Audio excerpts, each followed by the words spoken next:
నమస్కారం ఈటీవీ న్యూస్కు స్వాగతం. ముందుగా ప్రధానాంశాలు. అంతరిక్ష కేంద్ర నిర్మాణమే భారత్ లక్ష్యం, ప్రధాని నరేంద్ర మోదీ వెల్లడి.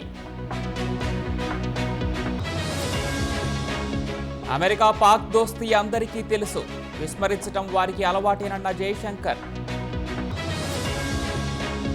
సల్వాజుడం తీర్పు సుప్రీంకోర్టుది, అమిత్ షా వ్యాఖ్యలకు జస్టిస్ సుదర్శన్ రెడ్డి వివరణ. బెట్టింగ్ కేసులో కర్ణాటక కాంగ్రెస్ ఎమ్మెల్యే అరెస్ట్, 12 కోట్ల నగదు సహా భారీగా సొత్తు పట్టివేత. ధర్మస్థల కేసులో కొత్త మలుపు, తప్పుదారి పట్టించాడని ఫిర్యాదుదారు అరెస్ట్.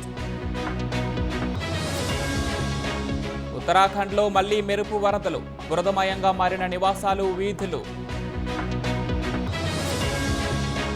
50 రోజుల్లో మరో సుంకాల ప్రకటన, మరో బాంబు పేల్చిన డొనాల్డ్ ట్రంప్.